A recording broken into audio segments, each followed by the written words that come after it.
Hey everybody, thanks for joining me. I want to go over how I use the Sinister Skull sets that were designed by Chad Kidder over at Sinister Paint and cut and produced, sold by Tommy Ham from Hammair Art and Stencils.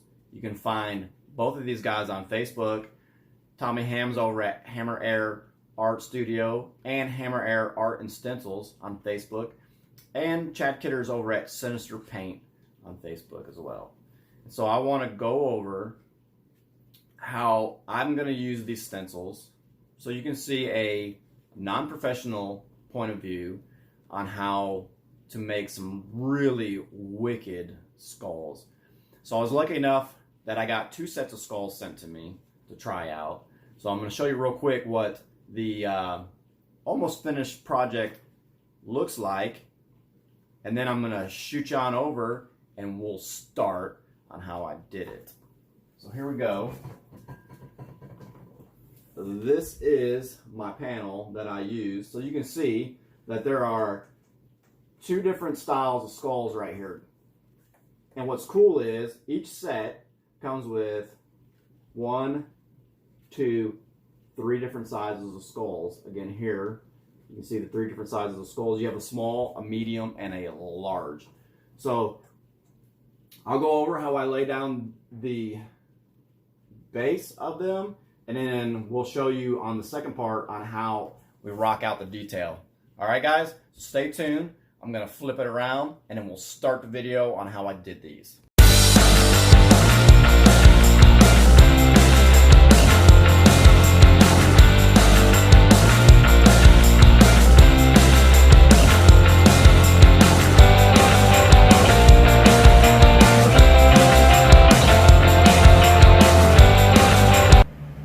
Okay, now we'll got our base down. We're going to go ahead and mask these up, and I'll show you how we go ahead and use these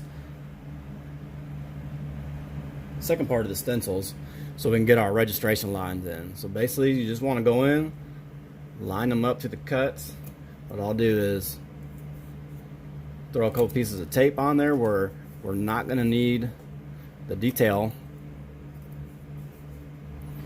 Then I'll switch airbrushes. First off, I'm using Tamco Intensity Line paints, so I'm using their Blackout Black and their Chalk White. Mix them up with a little bit of reducer, and then I'm going to switch over now to my Wada. See if y'all can see that. This is the HBC Plus. So I'm basically just going to go in here and I'm going to shade in areas where we're going to have the detail going.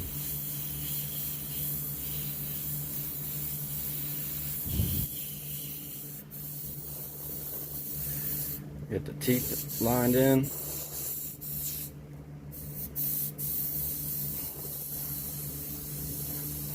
Get the cheekbones going. As you can see, that these are pretty good detailed. Go over here and get this one started.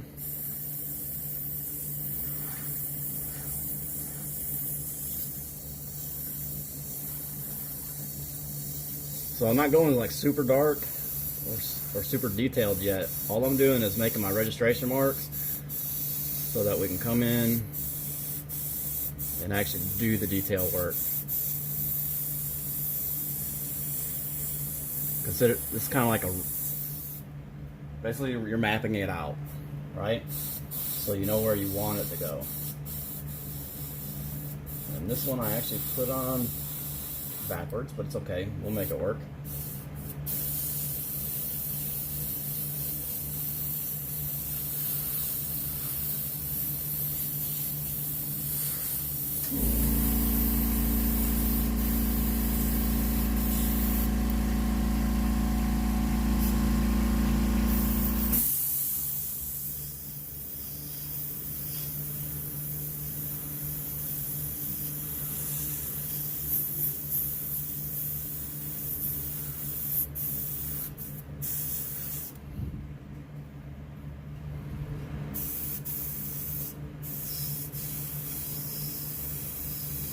Sorry if I'm breathing it into the camera right now. You got it right in my face.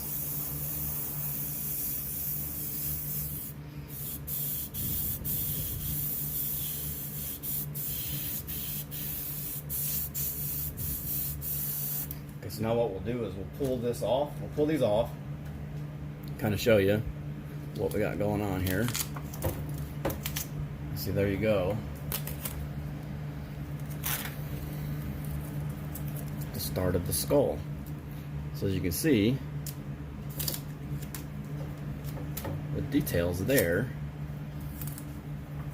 starting to come to life. Now your imagination is all that you need. Well, and a good skull reference. If you're not used to doing skulls, if you haven't done a whole lot of them, a good skull reference picture helps. Kind of shows you where you want to go with your detailing and then your light sourcing, and it helps you get a better picture of how you want it to be. So now what I'm going to do is I'm going to go ahead and I'm going to demask all this so you can kind of see these skulls sitting, laying here, and then we'll come right back.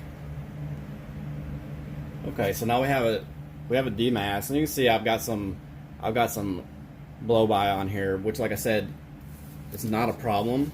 And for the purpose of this video, doing it rather fast, that's kind of the reason why I just want to show you. But if you look, I can come back in, can lay this back over it, and then I can spray around the edges, and then I can take all that overspray out.